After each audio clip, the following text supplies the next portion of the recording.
Ayyee oolle ooltanii nagaa jirtu ilmaan ayyaa marti keessanuu baga nagaa taatanii nagaa taanii walitti deebine mallee toora kanarratti kanan deebi'ee fi dhaamsuma xiqqoo dabarfachuuf jedhee tananii innis maalinni waan lamaa yookaan waan sadii inni jalqabaati ilmaan Oromoo har'a dirree waraanatti guuramaa jiran kanaa fi warri immoo achi gahan maal jechaa jiru akkamittiin achi gahanii isa jedhurraa waanuma sooshaal miidiyaa kanarraa arginuu fi miidiyaa adda addaa dabarsurraati. Tokkoffaa ijoolleen kun daa'imman umurii gaheessaa hin qaqqabne kuni kara dirree waraanatti qalmaataa fi oofamaa jiran kuni maalidhaa fi maalirraa kan ka'e kan jedhu xiqquma walii jechuudhaa fi akka waliigalaatti immoo akkuma aadeffanne dhaamsa Oromoo waliigalaatti waliif dhaamnu dhaammachuuf jechuudha. Inni jalqabaati ijoolleen har'a karaa dirree waraanatti oofamaa jiran kuni jalqabumarraa'uu akkamitti hubataniiti akkamitti itti himameeti kara dirree waraanatti kan oofamaa jiramu kan jedhurraa waanuma xiqqoo jechuu barbaada.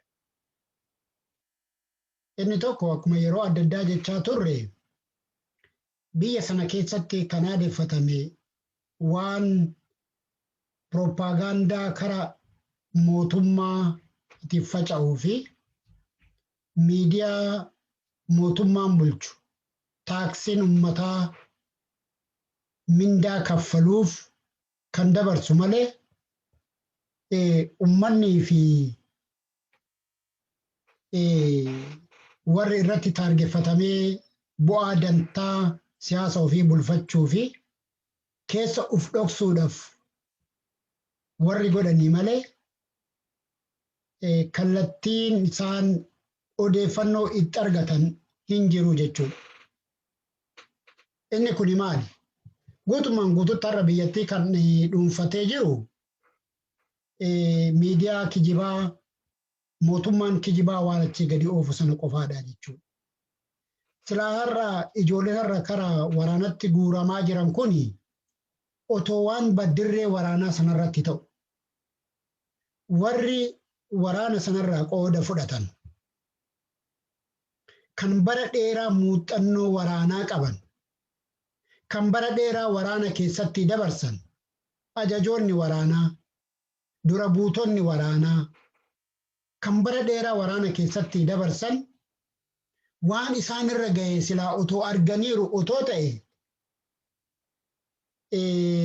ijoollee shishifii akka kanaa kan qawweellee akkatti qabatan kan hin beekne akkatti dhukaasan kan hin beekne dhukaasa otoo hin dhukaasin dhukaasallee dhukaasuu shaakala otoo hin godhin walitti haranii nu fidanii jalqaba leenjii deemtu nuun jedhanii bakka leenjii sana geenyaan otoo hin leenjiin kara daangatti deemtu nuun jedhanii otoo kana dhagaanii roodoo taate otoo waan jeneraalotarra waan shaalaqootarra waan warra muuxannoo waraanaa waggaa bara dheeraa qabaataa turan kan daangaa biyyattii eegaa turan fakkeenyaaf daangaa Eertiraa fi Itoophiyaa warra eegaa turan umurii isaanii guutuu warra ajaja karaa yookaan immoo qooda fudhannaa karaa United Nationiin mootummaa gamtoomanii biyya adda addaa deemanii muuxannoo qabaatanii deebi'anii waraana amma ta'e kanarratti muuxannoo isaan muuxatan otoo quba qabaatanii ijoolleen kun har'a dirree waraanaatti ittiin bobba'uu silaa waraanuma kanarraa qooda fudhachuudhaaf hookaa bakkuma jiranitti fudhanii ufajjeessu hookaa qeerma abbaa isaaniitti ufajjeesaniitti hafumoo silaa waan pirooppaagaandaa hookaa olola mootummaan kun ittiin ololu kana fudhatanii kara dirree waraanatti deemu.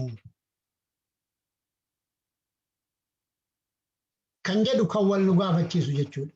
Dhugaan lafarra jiru garuu ijoolleen kun karaa ittiin odeeffannoo dirree waraanaa irratti isaan muudatu.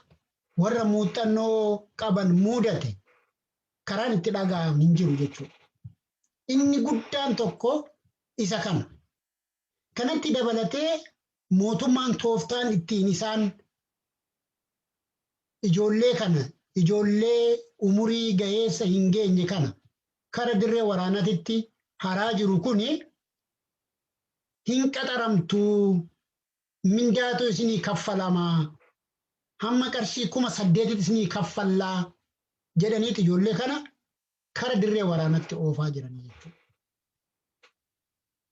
Silaa otoo waan achitti isaan qaqqabu akka mindaa kanallee hin arganne beekaniiru otoo taate ijoolleen kun kara sanatti hin bobba'anii jechuudha. Egaa isa kana duula kana biyya sana keessatti qeerroo fi qarree keessumaa ilmaan Oromootti qaqqabsiisuudhaaf duulli kanarraa eegamu eenyurraa Oromoo ana isinirraa akka waliigalaatti Oromoo yoo xinnaate sooshaal miidiyaa kanarra oolu biyya keessaa biyya alaati jechuudha. Keessumaa qeerroo fi qarreen har'a akka bifuma kamiin iyyuu mootummaa sanaa wajjin hojjettaa jiranis ta'ee warra sanaan ala jirtan dirqama lammummaadha qabdu. Ijoolleen kun waan achitti isin eeggatu akka isinitti himame kana miti. Balaan achitti isin eeggatu kan kana caaluudha. Fakkeenyaaf obboleettii teenya Qeellam Wallaggaa irraa kara kaabatti duultee poolisii Oromiyaatti qaxaramtee poolisii Oromiyaa irraa kaabatti duultee qabamte waan ishiin dubbatturraa waan ishiin jetturraa otoo hamma tokko sila ilmaan Oromootiin ga'ani yoo xiqqaate namoota muraasa ijoollee kichuu achitti deemanii gubachuuf deeman kana irbaata rasaasaa ta'uuf deeman kana haga tokko irraa hambisuun hin danda'ama jedheetiin hin iyyaane. Isa kana Oromoon halkanii guyyaa irratti hojjechuutu isarra jiraata. Dhugaadha kaleessa miidiyaan tokkichi OMN qabaataa turre guutummaan guututti uummata Oromoo bira waan ga'uuf uummanni Oromoo ammoo kan keenya jedhee dhaggeeffataa waan tureef waan baay'ee irraa baraalee ittiin qabsoofnee mootummaa wayyaanee amma funyaanitti hidhatu ittiin injifannee jira. Mootummaa nama bakka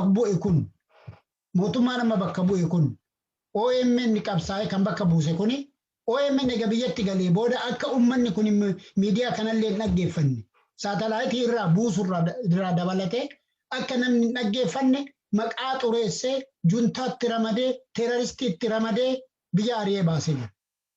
Amma dhaloota sammuu dhalootaa keessa kan jiru gaarummaa OMN hojjetu otoo hin taane piroopagaandaan miidiyaan biyya sanaa miidiyaan naftanyaa akka waliigalaatitti piroopagaandaa inni oofisuun gurra dhalootaa waan guuteef carraadhuma ittiin OMN dhaggeeffatan iyyuu hin qabu jechuudha.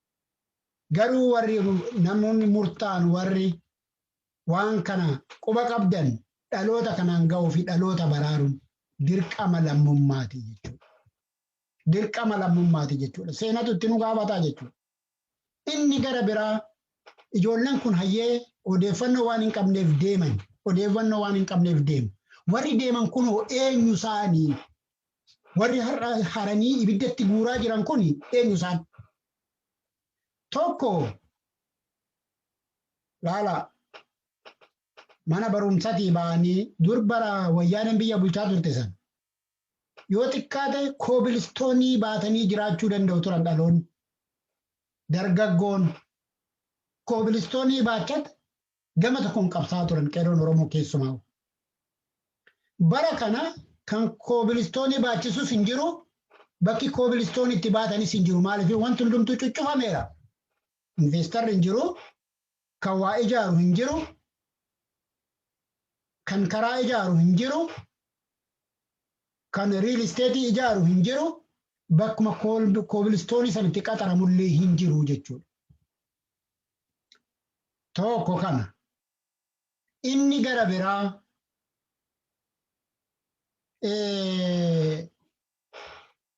karaa biyya Arabaa Awurooppaa kana dhufanii hojjechuudhaaf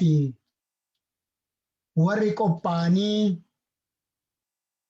dhaloonni hojii dhabee rakkatee abbaa fi haadha kootirratti ba'aa ta'uun narra hin jiraatu jedhee Sumaalee, Jibuutii, Yemen, Afrikaa kibbaatti baqachuudhaaf qophii irra jiru isa sanayyuu beeka bakkee kan dhaqee hojjedhee jiraadhaa odoo hin ta'in yoon karaa kanatti nyaatame yoon gammoojjii Saharaa kana keessatti hafe yoonan irbaata qurxummiillee ta'e dhaqeeruma naan nyaatamuu naa wayyaa jedheeti biyya sanarraa kan baqachaa jiru dargaggeessa. Biyya sanarraa kan baqachaa jiru as taa'ee abbaa kootiif haadha koo ija keessa ilaalee rakkisuu manna. Isaanillee siqiqii keessa jiraachisuu manna. Gammoojjitti deemee nyaatamuu naa wayyaa jedheeti gammoojjitti deemee kan nyaatamaa jiru jechuudha. Amma isa carraa sana taa'ee eeggatutu carraa qurxummiin nyaatamuu gammoojjitti hafuu yookaan Yemeniin dhaqee achitti du'uu biyya Arabaa dhaqee makaraa arguu isa immoo biyya Arabaatii ta'aa jiru kana immoo agarsiisu beekaa isa amma biyya Arabaatii galchaa jiran kana nama amma kanaa biyya Arabaatii ari'ame jetteeti miidiyaan biyyattii sanaa miidiyaan naftanyaa isa kana gad dabarsiti. Dhaloonni kana arga.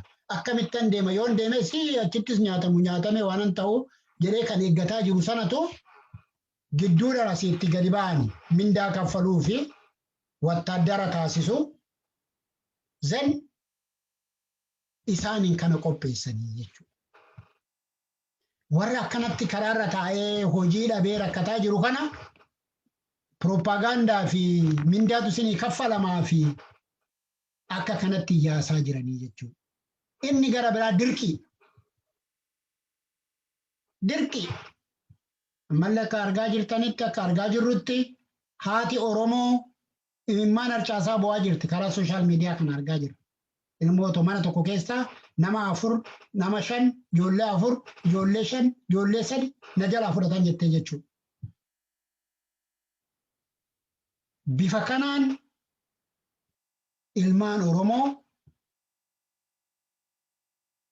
dhaloota boru bakka buutu ibiddatti guuranii iristii Amaaraa tiksisiisuudhaaf itti oofaa jiranii jechuudha. Baay'ee wayi iristii Amaaraa qofa tiksisiisuu fi miti beekaa. Keessumaa'uu warri har'a loltuu federaalatti qaxaramaa jiranii fedhinnaadhaan qaxaramaa jiranii jedhanii itti oofaa jiran kuni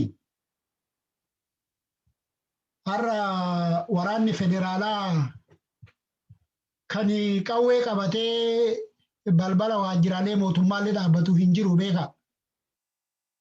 Akkuma argine akkuma Baacaa Dabalee jedhee jeneraal jechuun natti ulfaata jechuunillee natti ulfaata jedhullee maaliif bakka jeneraalaa sana waan hin guunneef jechuudha.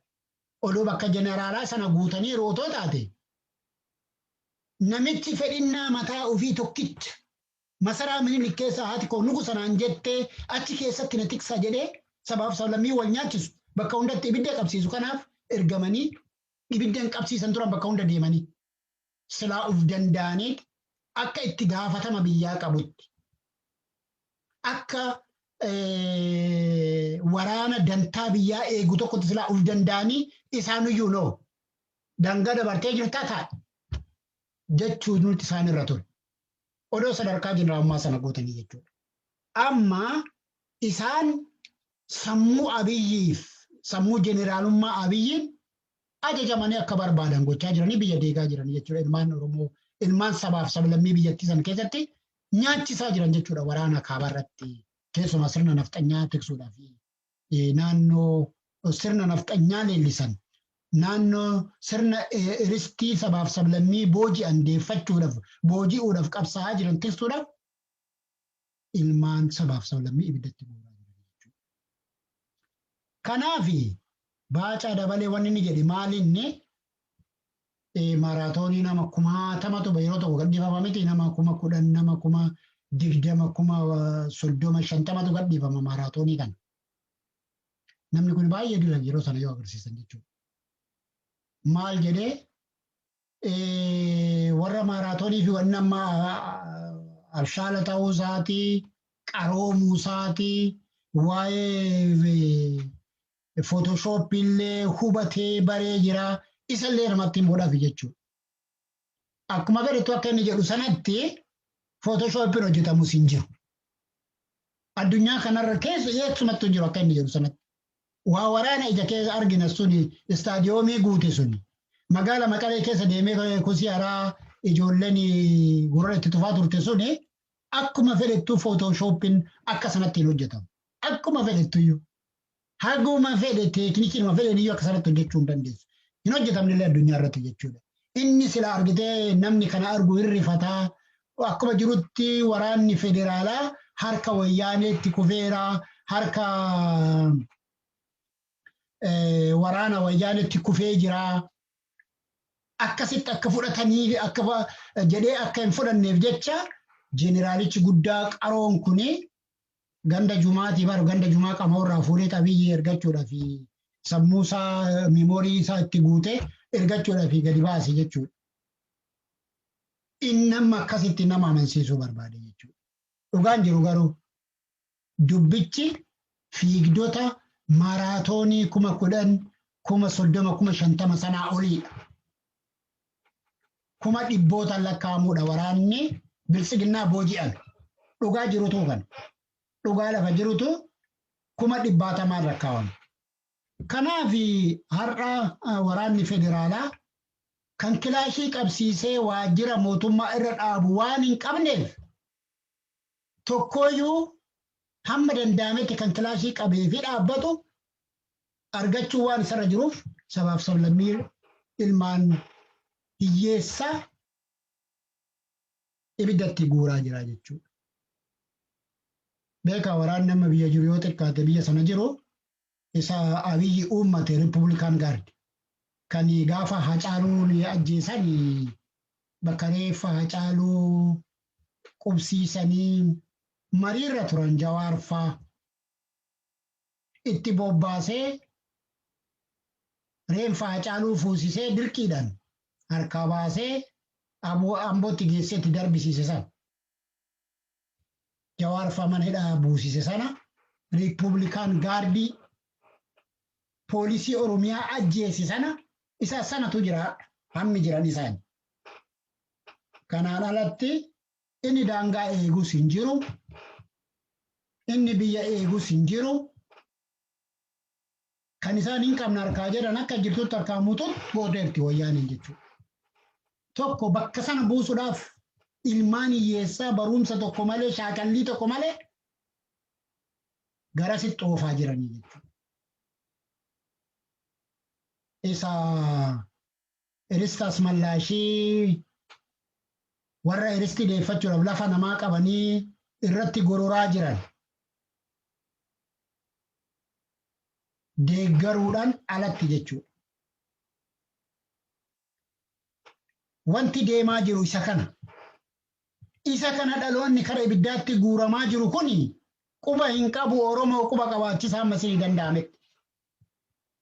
Oromoon hamma isaa danda'ametti isa kana quba qabaachisuu beeksisuutu jira. Isa kana halkanii guyyaa Oromoon iyya dabarsuutu isarra jira. Kanarraa deebi'uu qaba. Oromoo ga'eessi qeerroon Oromoo haga isaa danda'ametti kanarraa deebi'ee qabsoo Oromoo cinaa dhaabbachuutu isarra jira. Kanaan booda kan Oromoo baasu qabsoo Oromoo bira dhaabbachuu qofa. Kan hidhachuu danda'u hidhatee, kan hidhachiisuu danda'u hidhachiisee, kan galaa kennuufii danda'u. Kana bakka baay'ee nama ajaa'ibutu dardaran ture bara dargii sana. Barataan ture. Haadhotiin keenya akka har'a mudhii hidhattee mooyyee garbuu tumtee bassoo daaktee ergitu kanatti bara sana ergaa turte. Yoon seenan sun yoo deebi'ee ammas garagalee seenan sun yoo garagalee deebi'ee dhufu bakkuma sana yoo jiraannu waggaa 30 booda inni kun mataan isaa baay'ee nama inni kun baay'ee nama madeessa mataan isaa jaran bara sanas bassoon kan ergamaa ture sangaan kan ergamaa ture hoolaareen kan ergamaa ture kaabuma kanatti ture Utuma lubbuu keenya hin jirru yoo bakkee sanatti deebinu waggaa 30 booda ufumaa naman cabsu naman qaanfachiisu Oromoon akka Oromootitti. Oromoon akka Oromootitti. Kanaaf Oromooti. Bassootumuu irraas kanaaf dhaloonni keenyas kaaba sanatti deemee kan shiimmoo ta'uu irraa oolu. Qabeenyi keenyas sangaan Oromoos kaaba sanatti guuramee hookaa bakka kotteen sirna nafxanyaa dhaabbattu kana hundatu ibidda beeka. Faanti lafti warra sirna nafxanyaa kun dhaabbate hundumtu ibiddatu dhaabbata. Bakki isaan jiran hundi ibidda. Maaliif isaan roora'ama iristii nama buqqisanii jiraachuu, nama balleessanii jiraachuu, sanyii namaa buqqisanii maqaa namaa jijjiiranii lafa namaa jijjiiranii jiraachuu, ufii jiraachuu waan barbaadanii. Kan sana immoo itti dhiisu waan hin jirreef bara baraan ibiddu. Bara baraan gubaadhu. Kanarraa ba'uudhaaf Oromoon garaasaa hidhatee haadholiin sabbataan garaa isaanii hidhatanii abbootiin qabattoodhaan garaa isaanii jabeeffatanii hidhatanii ofirraa kaasuuf biyya ofii ijaarrachuu qofatu fala. Kanaan achi falli hin jiru.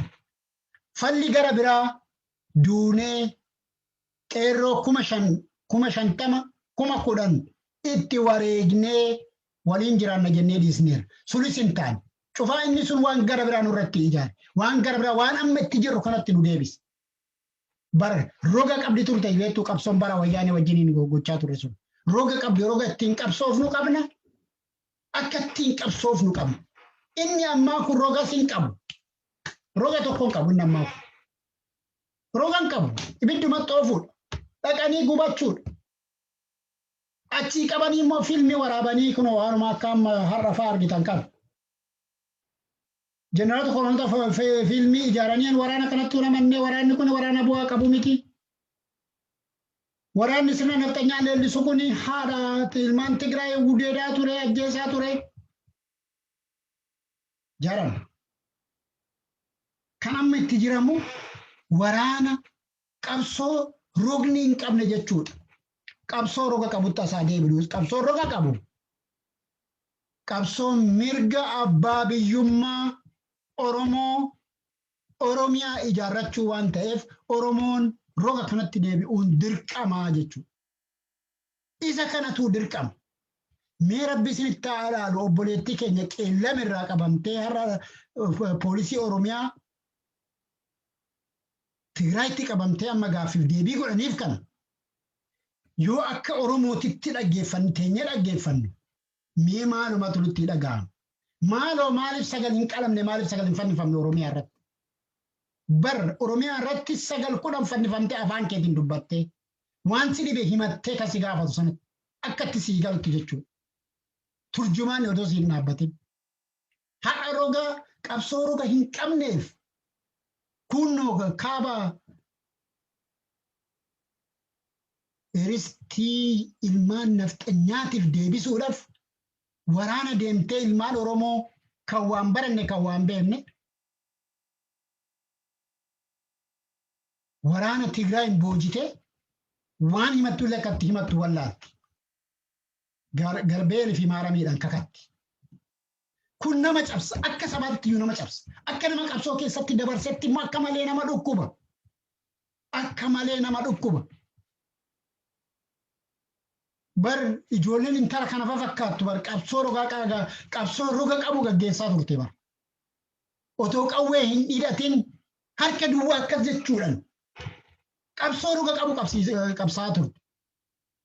Har'a akka kanatti salphachuun mataansaa Oromoodhaaf qaanii.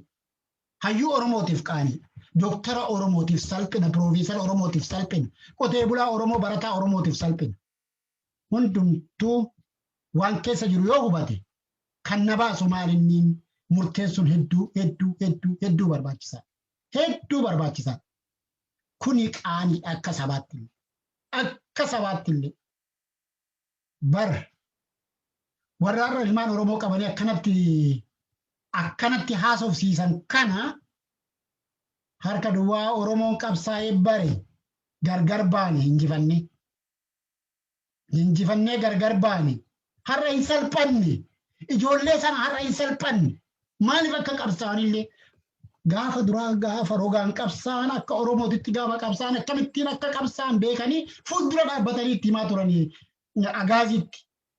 agaazitti ilaali ija itti babaasaa yaadadhaa qarree oromoo takka kan ilaala agaazitti ilaala akkasitti ija itti qabdee taasaa turte yaadadhaa ijoollee oromoo ammayya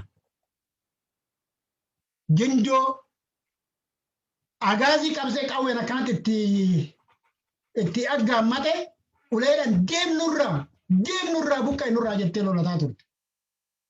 Mee bakka san ijoollee har'a naannoo Tigraay waraanni Tigraay booji'e sana mee bakkee sana buusaa laala. Ol guddanne moo gadi guddanne? Ol guddanne moo gadi hin cabne? Kanatu halkaniin kaasee na iyyisiisaa jira. Kanatu halkaniin kaasee na dubbisaa jira. Namummaatti haa deebinu. Akka warra ilmaan keenya ilmaan Oromoo bobaa bilxiginnaa jira. Warra saroota kana jalaa qabdee irratti haasoftu kana akka isaaniitti nama haa ta'an. Akka isaaniitti haa yaa'an. Akka isaaniitti haa qabsoofnu. Of haa kenninu. Dhaloota salphina jalaa haa baafu. Salphina keessa jiru kana jalaa dhaloota haa baafu. Dhuguma dubbachuudhaaf. Duubatti deebi'aa yaada. Gootummaa qeerroo qarree Oromoo. Duubatti deebi'aa yaada. Duubatti deebi'aa laala yaada. Ilmaan Oromoo rasaasa odoo waxalan ulee fi dhagaa qabattee itti fiigaa turte. Har'a akkatti waa himannullee lafa namaa irratti qe'ee namaa irratti. Bakka nu ilaalle Oromoo bakka nu ilaalletti dhaqee akkatti waa himatullee wallaale Oromoon kun Oromoodhaaf salphina kana jalaa bahuudhaaf wajjumaan salphanne hundumti keenyayyuu. Wajjumaan cabne hundumti keenyayyuu. Caba hin fayyine cabne. Maaliif Oromoodha. Intalli qeellamirraa dhaqxe suni Oromoodha. Isiinuma akkanaa dhaggeeffattanan barbaada. Akkatti ishiin dubbataa turtee fi waan ishiin dubbataa turte qofa dhaggeeffadhaa viidiyoo ishee isin agarsiisu. Salphina Oromoon keessa jiru keessa tokko.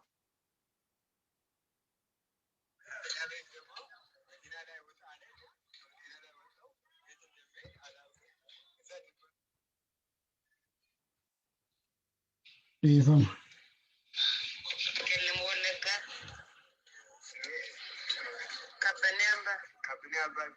Qabbannee jedhamti dhaggeeffadhaa.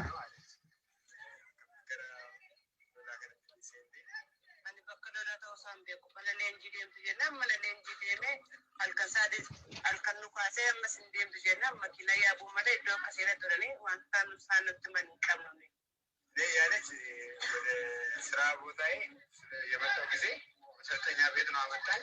ከደሞ መሰልጠኛ ቤት ደግሞ መኪና ላይ ወጣ አለና መኪና ላይ ወጣው ቤት እንደምሄድ አላውቅም። እዛ ድንበር ነው አለኝ። እዛ ሄድኩ። ፓስታ አሪሎ ላሱ ነከምካ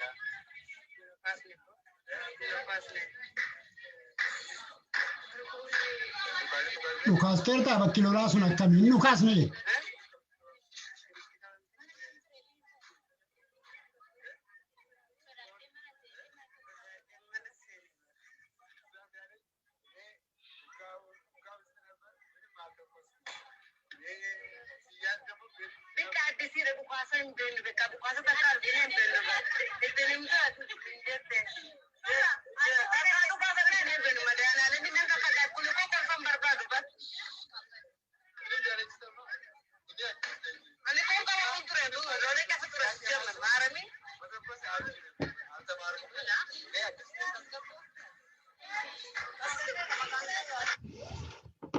Egaa kun hunda keenyaafuu salphina. Oromoo maraaf salphina inni kun.